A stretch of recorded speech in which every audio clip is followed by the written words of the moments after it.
Peut-être que ce que je vais partager va peut-être surprendre plusieurs d'entre vous. Je voudrais parler à la fois aux baptisés, à vous qui êtes chrétiens et peut-être vous qui êtes là pour la première fois et qui vous posez la question, mais où je suis tombé? Qu'est-ce que c'est ces gens-là? Qu'est-ce que ça veut dire tout ça?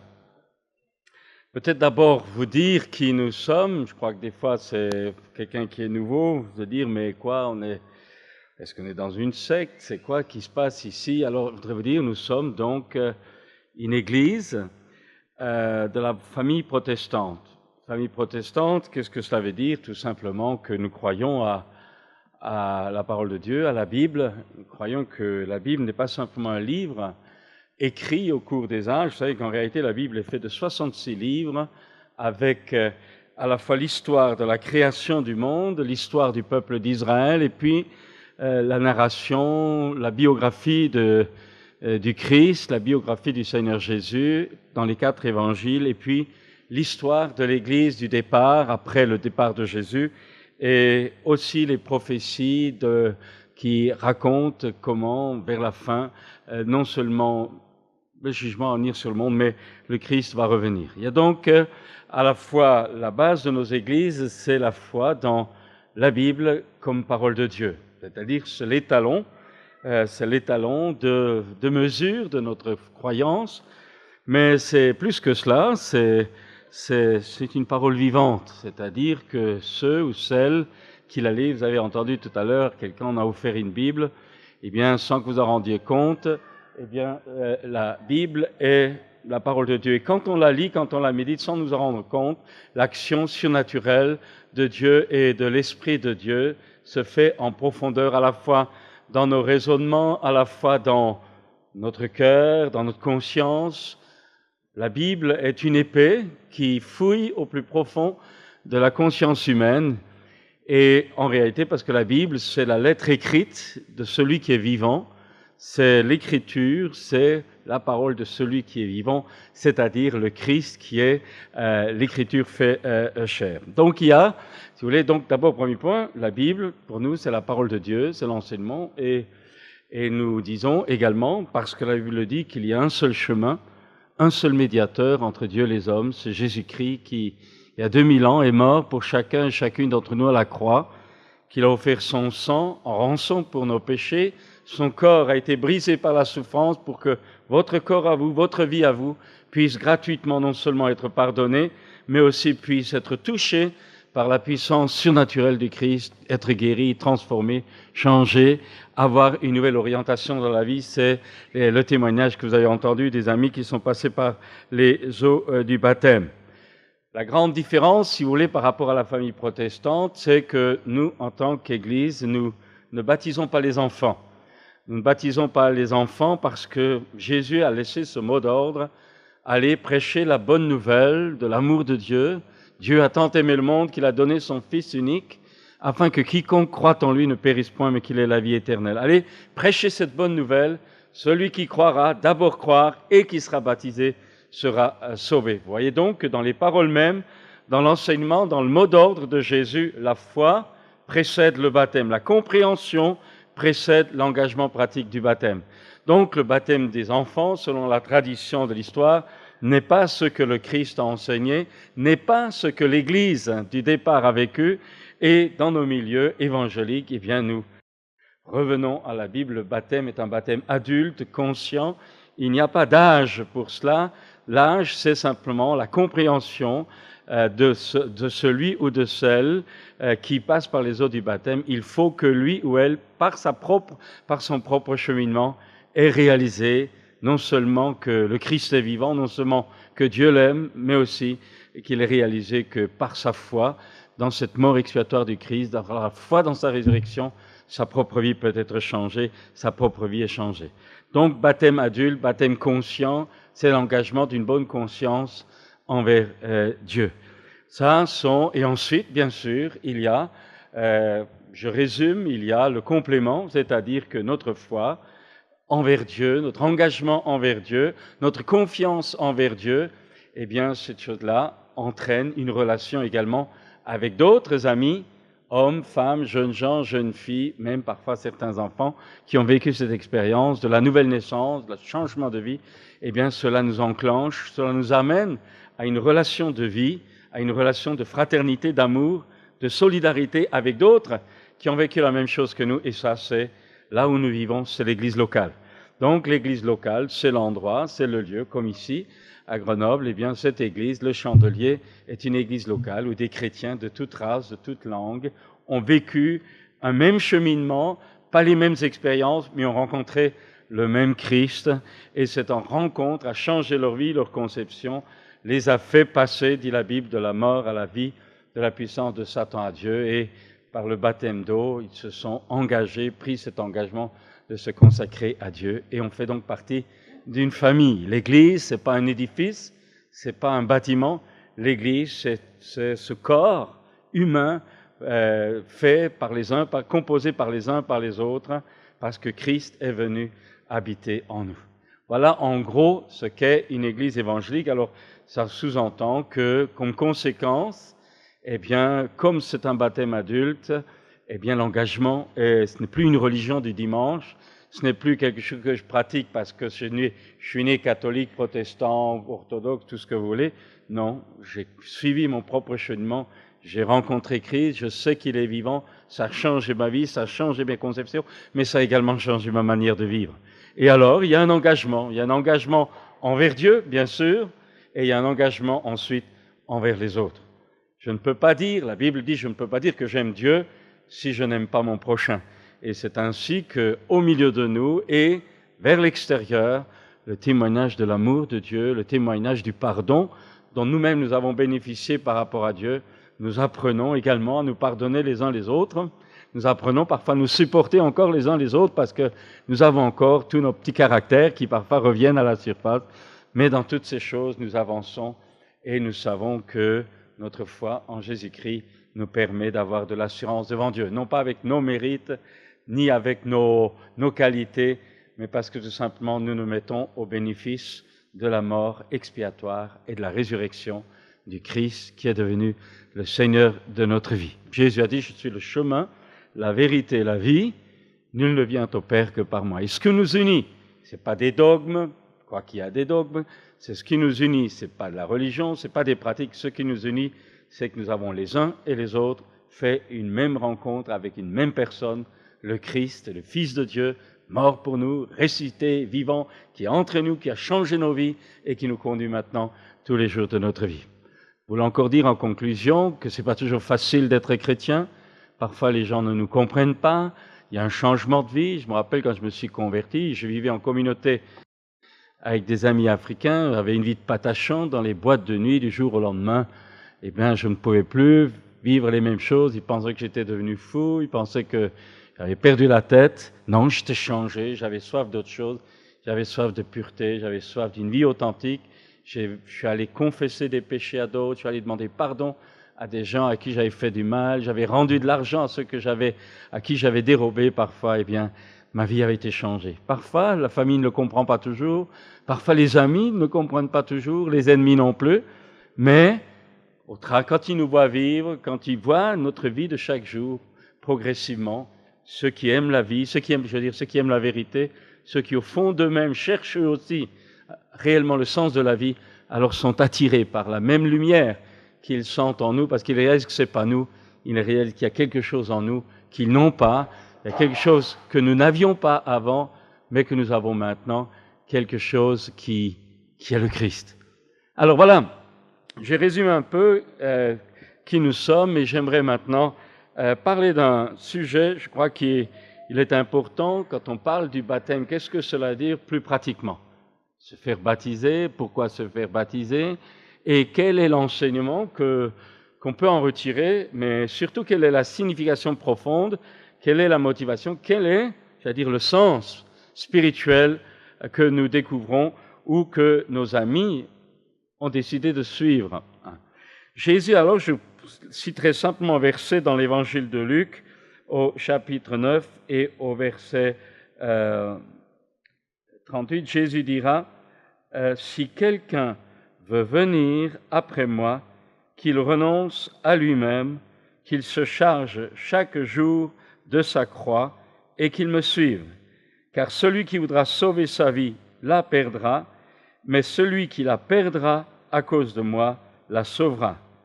Et que servirait-il à un homme de gagner tout le monde s'il se détruisait ou se perdait lui-même? Que servirait-il, dit une autre version, à un homme de gagner le monde entier s'il perd son âme? Dans ce texte que je viens de lire, Jésus parle à une foule de gens. Vous savez, les gens étaient attirés par les miracles de Jésus. Qu'est-ce qui a fait le succès de Jésus? Parlons avec un raisonnement du XXe siècle, où les gens cherchent à se réaliser, où les gens cherchent à être heureux, où les gens cherchent à droite, à gauche, le chemin du bonheur. Il y en a qui le cherchent dans l'occultisme, il y en a qui le cherchent chez les guérisseurs, dans l'horoscope, dans les diseases de Bonaventure, il y en a qui le cherchent dans une vie d'immoralité, il y en a qui le cherchent dans la drogue, etc.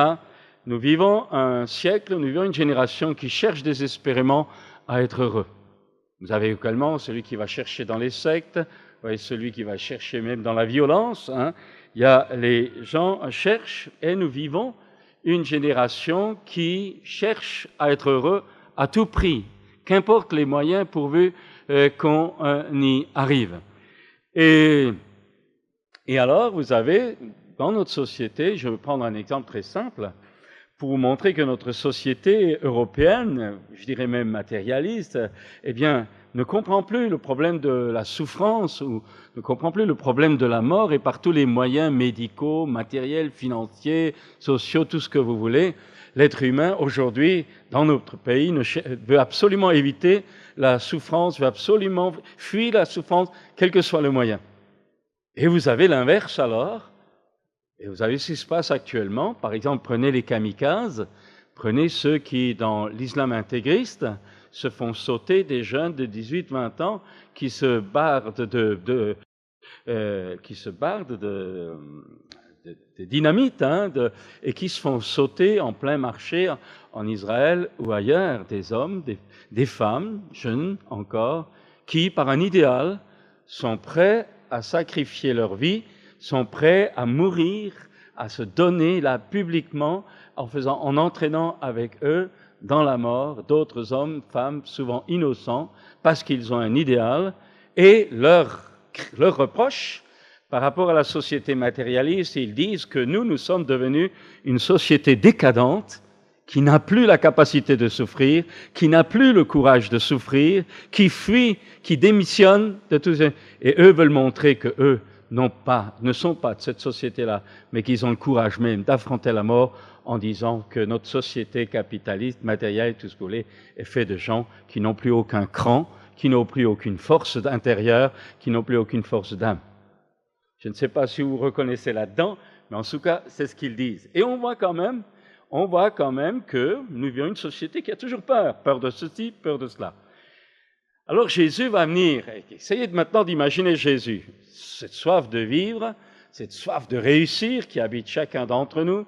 Eh bien, Jésus vient, il a une foule de gens, il fait marcher les paralysés, il guérit des lépreux, ressuscite des morts. Sa réputation est incroyable parce que sans pub, sans radio, sans télé, sans tout ce pouvoir médiatique qui aujourd'hui nous entraîne souvent dans des déviations ou dans un endoctrinement, eh bien Jésus tout seul, par la présence de Dieu qui l'accompagne, par les miracles, par son enseignement, par son caractère, par cette auréa invisible qui est sur lui, Jésus non seulement attire les foules, non seulement guérit les foules, mais interpelle les foules. Alors essayez d'imaginer Jésus qui vient de guérir un paralysé, qui vient de ressusciter un mort, qui vient d'ouvrir les yeux d'un aveugle, et pas un seul tous les 10 ans. Ça se faisait couramment dans ces rencontres, ça se faisait couramment, les gens le suivent par foule de centaines, parfois de milliers. Et Jésus devait avoir une voix extraordinairement forte pour parfois parler à des centaines, jusqu'à 10 000 personnes, dit l'Évangile, qui étaient là pour l'écouter. Eh bien, essayez maintenant d'imaginer ce Christ, cet homme, Fils de Dieu fait homme, la foule le suit, la foule est attirée, et il leur dit, si quelqu'un veut me suivre, parce que tout le monde veut les choses surnaturelles, tout le monde veut les bénédictions, tout le monde veut être guéri, tout le monde veut... Mais lui va les emmener beaucoup plus loin. Et il va leur montrer le sens profond de ce qu'est l'Évangile, il va leur montrer le sens profond de ce que Dieu attend de vous, de moi, de chaque être humain, de ce que Dieu attendait de cette foule qui était friand des miracles, qui cherchait le bonheur, mais qui devait comprendre que le vrai bonheur n'était pas d'abord d'être guéri, changé au plus profond d'eux-mêmes. Le vrai bonheur, c'était de se retrouver en relation vivante avec le Dieu vivant qu'il avait envoyé. Et Jésus va donner le chemin. Et il va dire, si quelqu'un veut me suivre, il faut qu'il renonce à lui-même, il faut qu'il se charge de sa croix et qu'il me suive. 3 points, renoncer à soi-même, se charger de sa croix et me suivre. Vous allez voir où je vais en arriver avec le baptême. La croix, qu'est-ce que c'est que la croix? Alors, vous savez, on a beaucoup la croix, pas mal des chrétiens qui ont une petite croix autour du cou, un autre là sur le veston. Mais il faut bien que vous compreniez que la croix, à cette époque-là, c'était le moyen de mort infamant, cruel au possible, que les Romains avaient d'ailleurs importé de certaines régions d'Asie, où quand on mettait un gars sur la croix, c'était non seulement on le clouait, mais c'était la tétanisation par asphyxie lente, et ça prenait des heures, parfois 2-3 jours. La personne agonisait par asphyxie, par tétanisation, par souffrance, c'était horrible, c'était quelque chose d'horrible. Et en plus de ça, cloué à la croix, il ne pouvait pas aller aux toilettes, si vous voulez, il était couvert d'excréments, de sueur, les mouches, les insectes, ça hurlait, c'était quelque chose de terrible.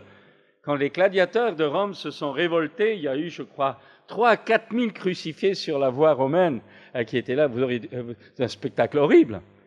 Eh bien, Jésus va dire, alors, vous savez, pour les gens de son époque, il disait, si quelqu'un veut me suivre, il faut qu'il se charge de sa croix.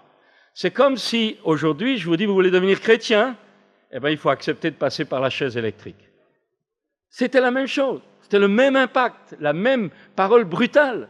Tu veux devenir chrétien, il faut que tu passes par la chaise. Pourquoi la chaise électrique? Parce qu'aux États-Unis, vous savez, en France, la peine de mort n'existe plus, mais aux États-Unis, oui, c'est la chaise électrique ou alors c'est on vous inocule un poison qui vous fait mourir extrêmement rapidement. Alors, bon, vous allez comprendre où je vais en arriver. Vous voulez me suivre, dit Jésus à la foule? Est-ce que vous êtes prêts à monter sur la croix? Est-ce que vous êtes prêts à passer par la chaise électrique? Pourquoi aujourd'hui tellement peu de gens vivent une véritable vie chrétienne? Parce que ce genre de message leur fait peur. On pense que, parce qu'on ne comprend pas le vrai sentier profond que Dieu a voulu. Si quelqu'un veut me suivre, dit Jésus, qu'il se charge de sa croix et qu'il me suive, en un mot, qu'il renonce à lui-même, qu'il accepte de mourir, de renoncer à ses propres ambitions, qu'il accepte de renoncer à ses propres désirs, qu'il accepte de renoncer à sa propre volonté. Et quand vous commencez à lutter contre vous-même, ça commence à faire mal. C'est le début de la souffrance. Ça commence à faire mal qu'il accepte de renoncer à lui-même et qu'il me suive. Nous vivons une génération qui ne supporte plus de renoncer pour les autres. Je suis désolé pour les jeunes, mais les statistiques montrent que notre jeunesse d'aujourd'hui est extrêmement ingrate. Pas moi qui le dis, c'est les sociologues qui le disent, extrêmement ingrat. Les gens la jeunesse, c'est une marque, c'est comme une cautérisation de la conscience. La jeunesse est devenue, parce qu'il y a un matraquage dans notre société d'inconscience, la jeunesse est devenue extrêmement ingrate. L'apôtre Paul qui annonce, vous allez me dire, il n'y a pas que les jeunes, c'est clair, mais l'apôtre Paul avait annoncé prophétiquement aussi que dans les derniers temps, dit Dieu, les hommes seront irréligieux, fanfarons, orgueilleux, ennemis des gens de bien, etc., etc. Où je vais en arriver? Je ne veux pas accuser les jeunes, parce qu'il y en a des bons, après vous êtes là, vous êtes les meilleurs. Mais je veux dire, pourquoi est-ce que je parle des jeunes, des gens égoïstes, des gens ingrats? Il y en a de tous les âges.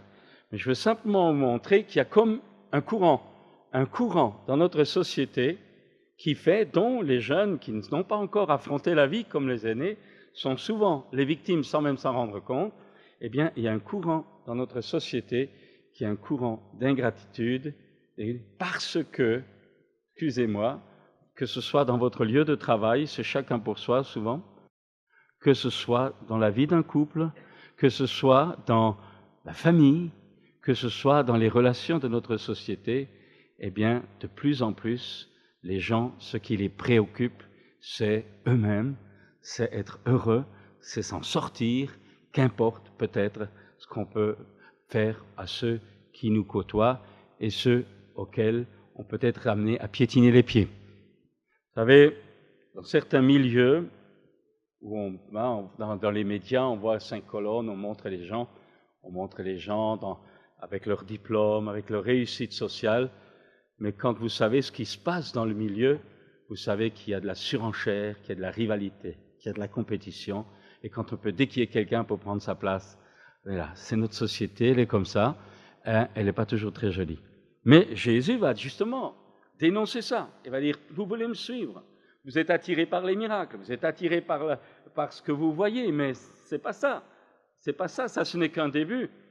Si vous voulez être mon disciple, si vous voulez vous suivre, il faut que vous commenciez par le premier pas, qu'il renonce à lui-même, et ensuite le deuxième pas, qu'il charge de sa croix et qu'il me suive. Mes amis, et vous qui vous êtes fait baptiser cet après-midi, le monde, le péché nous offre beaucoup de joie. Vous réussissez un bon cambriolage, vous gagnez des millions, vous aurez de la joie pendant tout un temps. Hein? Vous pouvez commettre un adultère, vous aurez peut-être provisoirement une satisfaction immédiate. Vous pouvez peut-être déquier quelqu'un, prendre sa place, vous aurez sur le moment un bénéfice, une joie. Vous pouvez vivre égoïstement, regardez voir quand on prend... Enfin, je suis étonné quand je prends le train, je vois des gens qui s'installent, qui prennent la place des autres, des personnes handicapées qui sont là, on ne bouge pas, on ne se lève pas, on ne donne pas la place. C'est incroyable, mais c'est comme ça. On peut, sur le moment, on tient, moi j'ai ma place, j'ai payé, je peux. Hein, on a des intérêts, on regarde son intérêt. Sur le moment, peut y avoir une satisfaction, un intérêt, un gain immédiat. Mais Jésus nous dit, quand il dit qu'il renonce à lui-même, Jésus dit que ce gain, cet avantage que peut-être parfois en truandant, en faisant toutes sortes de choses, cet avantage que tu gagnes immédiatement, ce n'est pas cet avantage-là qui va te faire découvrir la présence de Dieu dans ta vie. Et Jésus va montrer une clé, Jésus va montrer une manière de vivre qui est tout à fait à l'inverse de notre compréhension des choses. Nous, on va parler de frustration, on va parler de traumatisme, alors que Jésus, lui, parle d'accepter de mourir à nous-mêmes, c'est-à-dire d'accepter de renoncer à nous-mêmes. Nous, on voudra conserver certains intérêts et on pensera que plus on a, plus on sera heureux. Et voilà que Jésus arrive avec son message révolutionnaire qui démolit tout et qui dit « Mais non, mon ami, ce n'est pas plus que tu as que tu seras heureux, c'est plus tu acceptes de lâcher, plus tu connaîtras et plus tu seras rempli. » En un mot, c'est en acceptant de te vider de toi-même, en devenant humble devant Dieu, devant les hommes, en ne cherchant plus à être centré sur soi, en remettant finalement l'intérêt personnel, en faisant confiance à Dieu, en renonçant, en un mot, à nous-mêmes. Alors, dit Jésus, nous commençons à entrer dans le bon chemin. Et là, il y a quelque chose d'extrêmement important. La vie chrétienne, et vous qui vous êtes fait baptiser, il faut que vous compreniez cela si vous voulez voir la gloire de Dieu dans votre vie, si vous voulez voir le surnaturel de Dieu dans votre vie, si vous voulez réellement que Dieu vous touche, non pas avoir une religion du dimanche, non pas avoir une religion comme ça pour cautériser, pour vous rassurer un petit peu, mais si réellement vous voulez voir la gloire de Dieu dans votre vie, il y a ce chemin. Jésus dit, si vous voulez me suivre, si quelqu'un veut être mon disciple, il faut, premièrement, qu'il renonce à lui-même.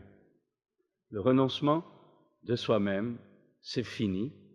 On ne cherche plus son intérêt, on cherche l'intérêt de Dieu. Mes amis, ça coûte. Et je voudrais maintenant dire une première vérité importante. Être chrétien, je ne veux pas vous tromper, être chrétien au démarrage, ça coûte. Ça coûte quoi?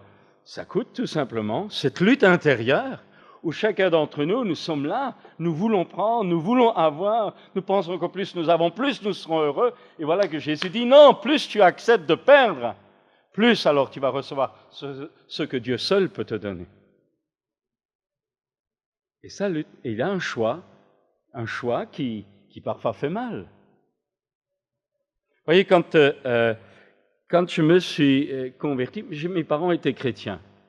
Et à l'âge de 13 ans, j'avais été guéri, mes parents se sont convertis, j'avais été guéri, mais je n'étais pas chrétien.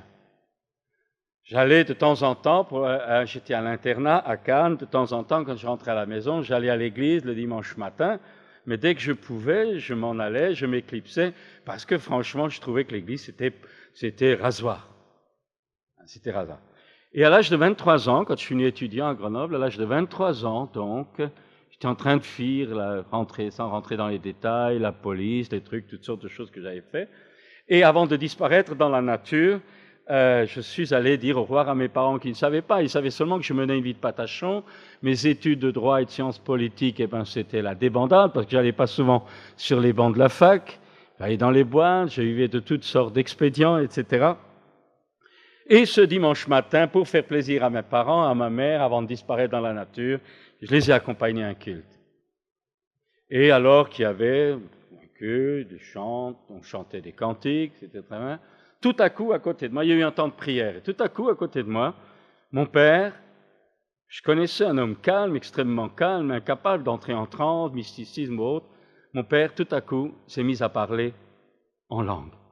Mes parents, autrefois, avaient souvent persuadé, tu sais, les premiers chrétiens, le jour de la Pentecôte, l'Esprit de Dieu est descendu sur eux, ils furent remplis du Saint-Esprit et se mirent à parler en d'autres langues. Et mes parents m'ont dit, tu sais, la même chose est encore lieu aujourd'hui. Je dis ça, c'est là-dedans que ça se passe, c'est de l'hystérie collective, c'est de la suggestion mentale, c'est de la manipulation, etc., etc. C'est de la névrose caractérisée. C'était mon diagnostic, mon analyse des choses. Mais mon père, à côté de moi, je savais qu'il était incapable de ce genre de truc. Incapable. Et il s'est mis à parler en langue. Et le plus curieux, c'est que pendant qu'il parlait en langue, il était là en prière, il parlait en langue. Je le regardais, il m'a réveillé. Alors que je regardais ma montre pour partir, eh bien, il m'a réveillé. Et là, j'ai su aller expliquer ça au plus profond de moi-même, cette intuition profonde. On dit, cela te concerne, ce qu'il est en train de dire, et que tu ne comprends pas, ça te concerne. Écoutez, j'avais 23 ans, j'étais un bagarreur. Vous savez, la bagarre, c'était quelque chose qui faisait partie de ma vie. Eh bien, peur de rien. Et là, stop, paf, c'est comme une balle qu'on me tire plein l'estomac, stop, choc, ça te concerne. Il a parlé pendant à peu près 1 minute, 2, et puis, il y a un silence. Et tout à coup, une dame que je ne connais pas, jamais connue d'ailleurs, il y avait à peu près 500 personnes dans cette salle, à l'autre bout de la salle, a commencé à dire, tu es venu ce matin dans ce lieu avec tel et tel problème. J'ai dit, tiens, elle parle à quelqu'un qui a les mêmes problèmes que moi, mais je n'avais pas compris encore que c'était moi. Et elle a continué, tu as fait ça, tu as fait ça, tu as fait ça. Et alors ma vie personnelle, ma vie cachée ici, à Grenoble, dans les bas-fonds de Grenoble, cette vie que personne, ni mes parents, personne ne connaissait, a été étalée en public devant tout le monde. Les gens ne savaient pas, dans cet auditoire, les gens ne savaient pas que c'était de moi qu'il s'agissait. Mais moi, je le savais. Je me faisais tout petit, j'avais l'impression que tout le monde me regardait, mais les gens ne me regardaient pas, parce qu'ils ne savaient pas que c'était de moi qu'il s'agissait. Mais moi, je savais. Et à ce moment-là, j'ai su, alors qu'avant, mes parents m'avaient matraqué la tête, il faut que tu donnes ta vie à Jésus, il faut que... À ce moment-là, j'ai su, vous savez quoi? Non pas que j'avais une bonne religion, j'ai su que Dieu était là. Un flash, Dieu est là. Et à ce moment-là, je me suis senti comme nu. Toute ma vie personnelle, en profondeur, ces choses cachées qui étaient là dans ma vie, ont été comme mis devant moi. Ma conscience a été comme vivifiée, allumée, rendue, j'allais dire, d'une sensibilité incroyable. Et toute ma vie de saleté était là devant mes yeux. Et c'est là que j'ai réalisé, c'était pas un endoctrinement, c'était pas de la prédication, c'est carrément entre Dieu et moi. J'ai réalisé que j'étais perdu. J'ai réalisé que ma vie, telle que je pense être maître de moi, faire ce que je voulais, quand je voulais, où je voulais et comme je voulais, je réalisais là, à ce moment, c'était très clair. Je réalisais que j'étais fichu et que je filerais en enfer. Et au même moment, cette dame, que je dis que je ne connais pas, qui décrivait cette vision intérieure que j'avais, la lancer publiquement, a terminé par ces mots, Dieu t'a appelé plusieurs fois, Je savais, je m'étais perdu dans la neige, Dieu m'avait appelé, etc. Dieu t'a appelé plusieurs fois. Aujourd'hui, c'est la dernière fois qu'il t'appelle. Aujourd'hui, c'est ton jour. C'est la dernière fois que Dieu t'appelle. Et j'ai su, au fond de moi, ce n'était pas un truc de prédicateur qui essaye de vous coller la trouille. J'ai su, au fond de moi, que c'était vrai. Et que si là, je ne choisissais pas, je serais perdu pour toujours. Et vous savez quel était mon problème? Quand mes parents me parlaient de donner ma vie à Jésus, mon indépendance, ma liberté de choix, faire ce que je veux, quand je veux. Moi, je veux, si marcher avec Dieu, je veux en avoir envie. Je veux ceci, je veux. J'étais incapable d'être soumis, j'étais incapable d'abdiquer dans ma volonté à une autorité supérieure. Et là, ce dimanche matin, j'ai su que si je ne capitulais pas, et je prends maintenant le mot biblique, si je n'acceptais pas de renoncer à mon indépendance, à ma propre volonté, à mon égocentrisme, à mon individualisme par rapport à Dieu, si je n'acceptais pas de renoncer à mon style de vie, je serais perdu pour toujours. Des larmes que je ne pouvais pas contenir me sont montées aux yeux. Vous savez, vous allez me dire, oui, moi je suis sentimental. Tiens, je ne suis pas sentimental pour Dieu, je ne suis d'ailleurs pas très sentimental. Des larmes que je ne pouvais pas contenir me venaient aux yeux. Je cachais mon visage parce que j'avais honte, je ne voulais pas que mes parents et mon petit frère voient que je pleure. Allez, on a notre orgueil, hein. Et la tête dans les mains, je faisais semblant de réfléchir, mais je pleurais comme un gosse. Et là, bataille intérieure intense. La bataille pour moi n'était pas de croire que Dieu existait, je savais qu'il était là, parce que jamais ça s'était produit. Mais deuxièmement, mon problème n'était pas de croire en Dieu, mon problème était la capitulation. Et là, vers 11h du matin, un dimanche matin, dans l'assemblée de Nice, au milieu de 500 personnes qui ne savaient pas ce qui se passait, j'ai craqué. J'ai craqué. J'ai lâché. J'ai abandonné mon autonomie. J'ai dit, Seigneur, je n'ai pas travaillé de mes 10 doigts depuis des mois. Je n'ai pas de travail. J'ai raté mes études. Je suis un pauvre type. Je ne sais pas comment tu vas faire. Mais aujourd'hui, je te donne ma vie. Capitulation totale. Décision de renoncer à moi-même. À ce moment-là, tout s'est arrêté. Moi, je me suis levé, je suis sorti, je ne voulais pas. Mes parents m'ont donné une Bible, je suis revenu, je vivais en communauté avec des amis africains, rue La Canale, pas loin d'ici. Et j'ai commencé à lire la Bible. Je suis allé voir, je faisais barman pour gagner ma grotte, je suis allé rembourser de l'argent que j'avais pris à la caisse. J'ai écrit à des personnes leur demandant pardon pour tout le mal que j'avais fait. Mes copains ont voulu m'emmener dans une boîte de nuit, c'était le club vers la place Grenette, etc. Je suis rentré au bout de 5 minutes, il a fallu que je sorte. Je ne pouvais plus supporter ça, je ne pouvais plus supporter cette atmosphère-là. J'étais changé, j'étais né de nouveau. Ma capitulation, le renoncement, la prise de décision de renoncer à moi-même m'avait ouvert la porte à l'irruption de Dieu dans ma vie. Vous qui êtes là cet après-midi, et en tant que chrétien, vous ne connaîtrez pas la gloire de Dieu si vous voulez vivre pour vous-même. Vous connaîtrez la religion, vous ferez des sentiments, belle musique, tout ce que vous voulez, mais Dieu, c'est autre chose. Vous qui êtes là, peut-être pour la première fois, vous voyez, je n'essaye pas de vous amadouer en faisant de belles promesses, je vous dis tout simplement les paroles de Jésus. Si quelqu'un veut me suivre, qu'il renonce à lui-même. Renoncer à soi-même. Ça coûte. Sur le moment, ça coûte. Sur le moment, c'est dur. Sur le moment où quelques heures après, vous risquez de perdre quelques-uns de vos amis les meilleurs. Moi, mes copains ont cru que j'étais devenu fou, que je faisais une crise de puritanisme. Sur le moment, vous allez peut-être obligé de demander pardon à des gens qui, jusqu'à présent, vous piétinaient sans problème. Peut-être que, en acceptant de renoncer à vous-même, vous accepterez de vous laisser insulter, alors qu'autrefois, vous rendiez 2 coups pour 1. C'est dur, sur le moment, de prendre la décision de renoncer à soi-même. Mais non seulement si tu crois, si tu acceptes, alors là, tu verras la gloire de Dieu. Pourquoi y a-t-il tant de chrétiens qui vont dans les églises chaque dimanche? Pourquoi y a-t-il tant de chrétiens qui ont si peu de saveur, si peu d'engagement? J'ai parlé tout à l'heure des kamikazes, qui humainement, pour un idéal, donnent leur vie. Pourquoi y a-t-il tellement de chrétiens qui ne donnent pas leur vie? Pourquoi? Je vais vous le dire. Parce qu'ils n'ont jamais vécu, ils n'ont jamais accepté, dans ce moment de décision personnelle qu'aucun d'entre nous ne peut prendre pour un autre, ils n'ont jamais accepté cette décision de renoncer à eux-mêmes. Profondément.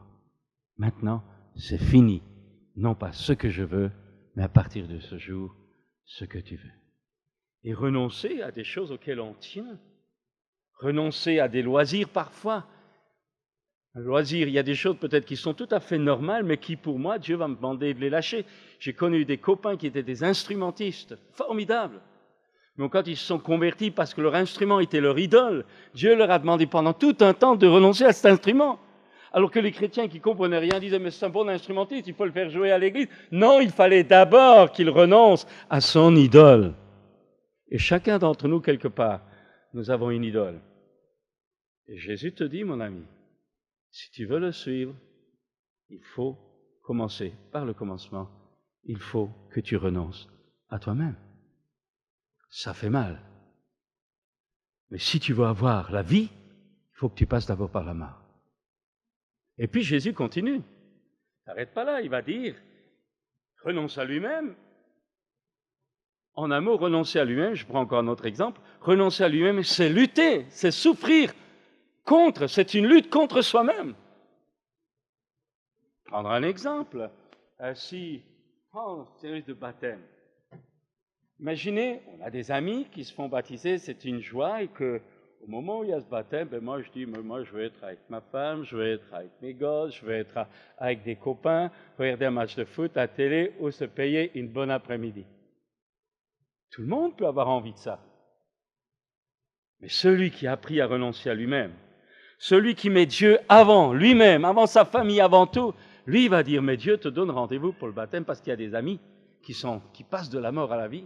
C'est un jour de joie. La Bible dit qu'il y a plus de joie dans le ciel pour un seul pécheur qui se repent que pour 99 justes qui n'ont pas besoin. Il y a des moments de priorité où ton amour pour Dieu, ton renoncement à tes propres désirs et ton amour pour ton prochain te font faire des choses que d'autres font sans même avoir un pincement de sourcils.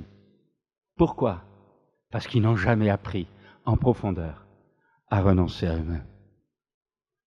Et puis Jésus continue, il dit, mais se charger de sa croix, ça veut dire, et Jésus dit, chaque jour. Ça veut dire monter sur la guillotine, hein? C'est monter sur la chaise électrique chaque jour. Ça veut dire quoi, ça? Ça veut dire quoi, cette mise à mort? Parce que c'est ça la croix. Ça veut dire quoi, cette mise à mort? C'est quoi la chaise électrique pour toi, pour moi? Jésus dit, d'abord tu renonces à toi-même, et maintenant, chaque jour, tu montes sur la chaise électrique, chaque jour, tu acceptes quoi? De te charger de la croix. C'est quelque chose que je peux éviter. Jésus aurait pu éviter la croix, il n'avait qu'à se sauver. Or, qu'est-ce qu'il entend par là? C'est-à-dire que si vraiment tu as accepté de mourir à toi-même, ça ne suffit pas. Maintenant, Jésus te dit, puisque tu as accepté de renoncer à toi-même, maintenant, est-ce que tu es prêt à servir Dieu? Même si ça te coûte très fort. Se charger de sa croix, c'est accepter pour servir Dieu, pour obéir à Dieu, c'est accepter de souffrir par amour pour lui. Et là encore, dès qu'il y a de la souffrance, vous avez beaucoup qui filent de côté. Ce matin, nous avons eu dans l'église ce qu'on appelle, c'est la journée des chrétiens persécutés. Mon épouse, nous étions au Mexique. Et il y avait là un pasteur des églises des Philippines. Indonésie, Philippines, vous savez, au milieu des musulmans. Mais il faut voir ce que les chrétiens vivent là-bas. On les égorge, la tête. On fait des choses invraisemblables. En pays musulman, pas chrétien, tu restes. Et nous, on est encore bien. Jésus dit, tu veux me suivre? Tu vas souffrir d'abord. Le fait de choisir, de renoncer à toi, ça fait mal sur le moment. Deuxièmement, maintenant, tu choisis de me servir, même là où tu n'as pas envie. Tu choisis de me servir, même si ça te coûte profondément. Ça coûte tes intérêts, ça coûte ton idéal, ça coûte tes ailes, ça coûte tout. Par amour pour moi, c'est-à-dire c'est le service pour Dieu, la volonté de Dieu. Jésus dira dans le jardin de Gethsémani, non pas ce que je veux, mais ce que toi tu veux. Et là encore, ça fait mal. Sur le moment, ça fait mal. Et vous savez, Jésus a eu mal. La Bible nous dit que c'était tellement fort. Ce choix intérieur, cette mort qu'il attendait de la croix, que humainement il voulait échapper, humainement il voulait fuir, humainement il ne pouvait pas la supporter, il avait besoin de l'aide de Dieu. Et c'était tellement fort, la bagarre au fond de lui était tellement forte que sa sueur est devenue comme des grumeaux de sang. Ses veines ont éclaté devant l'angoisse du choix qu'il était en train de faire. Mes amis, la vie chrétienne, c'est pas facile. Et tu n'y arriveras jamais tout seul, vous n'arriverez jamais tout seul. Mais si vous voulez, si vraiment votre baptême n'est pas simplement une bonne douche, un bon bain, mais réellement, et je vais le dire tout à l'heure, ce que je viens de dire, renoncer à vous-même, se charger de votre croix pour servir Dieu, même si ça vous coûte quelque chose, et grand-chose. Il nous est dit dans la Bible que certains n'ont pas aimé leur vie jusqu'à craindre la mort. C'est le deuxième aspect que Jésus soulève, la guillotine, la mort sur la croix, la mort sur la croix. Et il y a deux images que Jésus donne parallèles. La première, il dira, regardez, il prend un exemple de la nature. Il dit le grain de blé. Si le grain de blé ne meurt, il ne peut porter du fruit. Comprenez bien, la nature elle-même est un enseignement vivant pour chacun d'entre nous, vivant pour chacune de nos consciences. Le grain de blé, c'est un grain de blé, il est seul. Jésus dit, si ce grain de blé ne meurt, tombe en terre et ne meurt, il ne portera pas de fruit, il reste seul. Et vous retrouvez l'image de ce que je viens de dire. Se retrouver seul, c'est vivre pour soi, c'est vivre pour ses priorités, c'est vivre pour soi-même. Et Jésus dit, tant que tu vivras pour toi-même et que tu n'auras pas pris la décision profondément de renoncer à toi-même, tu seras comme ce grain de blé, tu resteras, mais tu seras seul et tu n'auras aucun fruit dans ta vie. Mais il dit, c'est le grain de blé qui est tombé en terre meurt. Ah, vous connaissez la nécrose. Il se décompose par la chaleur, l'humidité, la lumière, etc. Une tige sort, un épi, un grain donne 30, 60, 100, il porte alors du fruit parce qu'il est mort. Eh bien, Jésus prend cette image du grain en disant, pour chacun d'entre nous, tu veux porter du fruit, tu veux réussir dans ta vie. Tu peux gagner le monde entier selon la notion humaine, mais tu vas rater ton éternité. Jésus l'a dit, à quoi servirait un homme de gagner le monde entier s'il perd son âme? Et j'aimerais vous souhaiter d'être le plus grand des millionnaires, au moins vous pourriez nous aider dans l'œuvre de Dieu. Mais j'aimerais vous dire, ça ne vous garantira pas l'éternité, parce que ce qui compte, ce n'est pas l'or ni l'argent, c'est votre vie changée par la puissance de Dieu. Alors, si le grain de blé ne meurt, ça veut dire, s'il ne renonce à lui-même, s'il ne charge pas de sa croix, il ne portera pas de fruit et il ne peut être un disciple. Et la troisième image que Jésus utilise, c'est le baptême. La Bible parle de baptiser dans la mort. Pourquoi est-ce que nous baptisons les gens? Parce qu'ils ont besoin d'être lavés, donc je crois qu'ils ont pris leur douche avant. Mais pourquoi? Qu'est-ce que ça représente au moment où ces amis, qui sont nos frères et sœurs en Christ maintenant, au moment où ils ont accepté publiquement de dire, afficher publiquement, mais aussi fait cet acte matériel, physique, devant tout le monde, d'être immergé dans l'eau. Baptisé veut dire immergé, c'est-à-dire englouti dans la mort. C'est pas quelques gouttes qu'on met comme ça, avec un beau geste de la croix, non. C'est leur corps, c'est leur personnalité tout entière, leur être intérieur et leur être physique, leur enveloppe physique extérieure, mais aussi leur personnalité intérieure. Ils ont accepté que toute cette personnalité pleine et entière, visible et invisible, intérieure et extérieure. Ils ont accepté quoi? Qu'elle soit immergée. Immergée dans quoi? Dans l'eau. Et qu'est-ce que représente l'eau devant le monde spirituel? La mort. Baptisée dans la mort.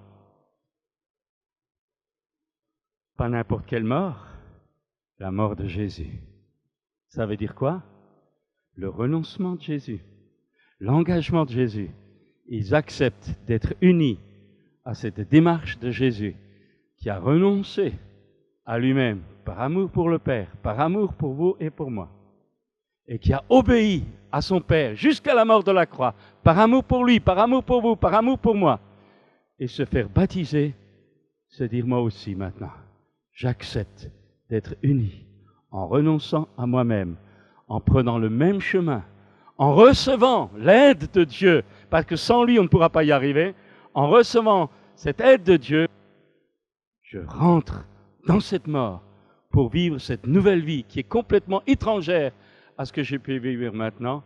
Et c'est ainsi que la Bible dit que par le baptême en sa mort, nous devenons une même plante avec lui dans sa mort, mais la Bible dit aussi que nous devenons une même plante avec lui dans sa résurrection. Pourquoi y a-t-il tellement de gens qui remplissent les églises et qui n'ont pas de vie, qui n'ont jamais fait une expérience avec Dieu, qui n'ont jamais fait une expérience avec l'Église? Pourquoi?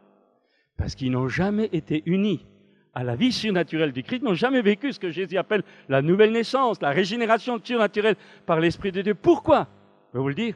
Parce qu'ils n'ont jamais appris, parce qu'ils n'ont pas compris, parce qu'on ne leur a peut-être pas enseigné, parce qu'ils n'ont peut-être pas voulu, j'en sais rien, mais ils n'ont jamais compris que pour vivre cette vie de nouvelle naissance et de régénération, il faut d'abord accepter de passer par la mort.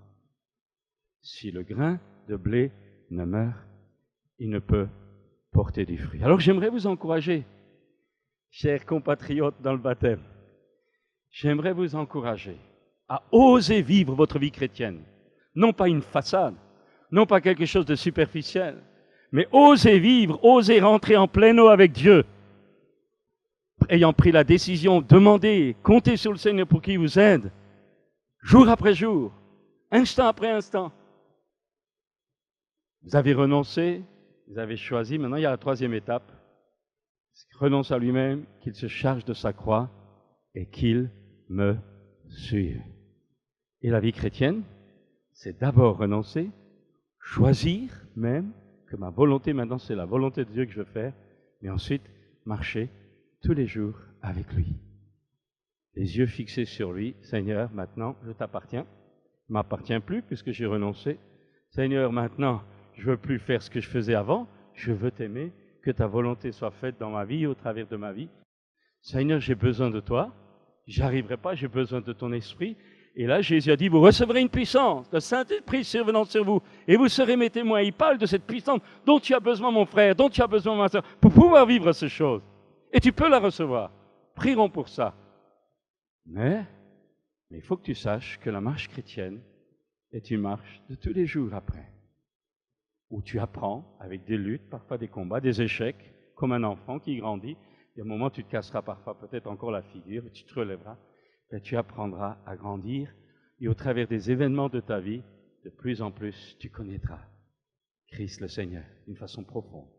Tu auras non pas une religion chrétienne, tu auras une relation profonde avec celui qui est mort pour toi, qui est ressuscité, qui est vivant et qui est venu habiter dans ton cœur. Alors, vous voyez, on est loin dans cette affaire-là, je m'arrête là, on est loin, très très loin de la superficialité, parce que Jésus parle de charger de la croix chaque jour. Ça veut dire que la vie chrétienne, c'est maintenant une vie de tous les jours. Ce n'est pas un moment passager, on est là dans la joie parce que des amis s'engagent parce qu'on a vécu peut-être quelque chose avec Dieu. Mais si tu prends ce chemin-là, alors tu connaîtras la gloire de Dieu. Parce que Jésus a dit, si le grain de blé meurt, il va revivre.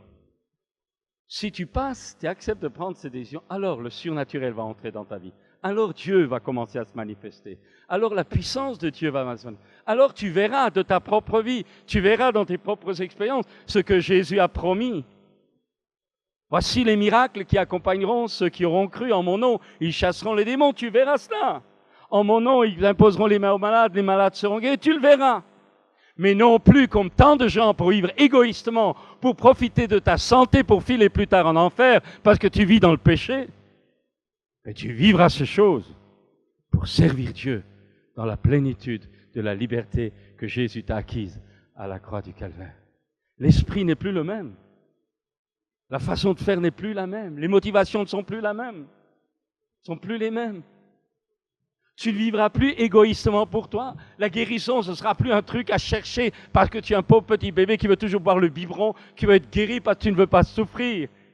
Non, quand Jésus te guérira, tu seras heureux de le glorifier, lui, de lui remettre à lui. Parce que la Bible dit, faites tout pour la gloire de Dieu. Tu ne seras plus le centre de tes bénédictions. Tu ne seras plus dans l'égocentrisme constant où tu demandes toujours à Dieu de te donner, parce que tu vis toujours sur toi-même. Non, par l'acceptation de ce que je viens de dire, tu auras été dégagé de toi. Et alors, les bénédictions de Dieu pourront couler en abondance. Elles ne te nuiront pas, mais elles glorifieront celui qui est réellement alors devenu le Seigneur de ta vie. Car tout est de lui, par lui et pour lui. Vous êtes toujours là? Agitez la main pour savoir si vous n'êtes pas évadé là. Je termine en disant sincèrement, il n'y en a pas beaucoup qui en veulent. Jésus avait des multitudes. Vous vous rendez compte, quand il a partagé le pain, les gens, ils ont vu. Je ne sais pas si vous réalisez, partager le pain et le faire distribuer par des disciples, 10 000 personnes. Le lendemain, ces gens-là, ils courent après Jésus, il leur dit, vous me cherchez parce que vous avez mangé, vous n'avez pas payé, hein? Mentalité d'assister. Combien ça existe, ça?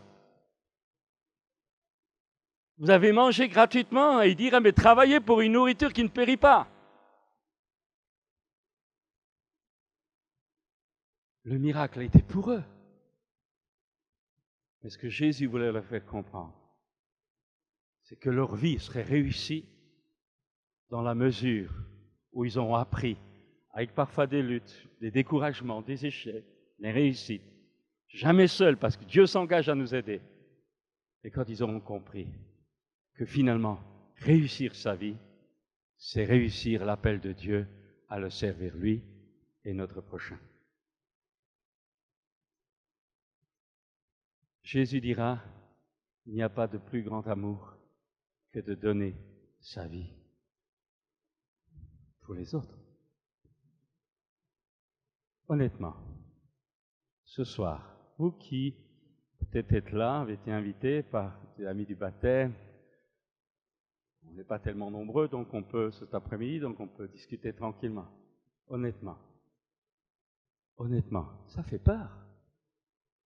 Ça fait peur, c'est comme un entonnoir. Dieu ne te demande pas, et Dieu, nous ne vous demandons pas votre argent. Dieu ne te demande pas ton portefeuille. Dieu ne te demande pas ta voiture. Dieu ne te demande pas ton travail. Dieu ne te demande pas tout ça. Vous savez ce que Dieu te demande? Il te demande toi. Parce que quand il a toi, c'est pas nous qui demandons, c'est Dieu. Jésus a dit, je me tiens à la porte d'un cœur et je frappe. Et que vous le vouliez, vous ne le vouliez pas, vous êtes coincés, parce que ce que je viens de dire, ces quelques minutes que nous avons passées ensemble, sans vous en rendre compte, sont de la part de Dieu une parole à votre conscience, à votre liberté de conscience, à votre liberté de choix et à votre appel de décision. Et même si vous vous bouchez les oreilles, vous fermez les yeux, vous vous durcissez, vous fichez le camp, vous dites ces gens c'est tous des dingues, ça n'empêche que vous avez entendu l'appel de Dieu. Et vous êtes responsable. C'est pour cette raison que la Bible dit, c'est aujourd'hui le jour du salut. Entendre l'Évangile, comme je viens de le dire, est quelque chose d'extrêmement terrifiant. Parce que c'est à la fois une parole de vie, pour ceux qui acceptent de répondre à leur conscience, parce que votre conscience ne dit pas l'inverse de ce que je dis. Au fond de vous-même, vous savez que je dis est vrai. Parce que je ne parle pas de moi-même, je vous parle de la part de Dieu. Mais quand on prêche l'Évangile, c'est à la fin une puissance de salut extraordinaire pour n'importe quel homme, n'importe quelle femme, quel que soit ton passé, quelles que soient les choses que tu as pu faire, quelles que soient les choses qui alourdissent ta vie, aucune puissance, aucune hauteur, aucun de tes méfaits les plus terribles, aucun de cela a la puissance pour empêcher le pardon de Dieu. Le sang de Jésus qui a coulé sur la croix a la puissance surnaturelle, réelle, aujourd'hui, maintenant, par l'Esprit de Dieu, de te laver, de te purifier, de te nettoyer, de te libérer et de te changer de tout ton passé. Le sang de Jésus rend plus blanc que neige. Mais il faut que tu le veuilles.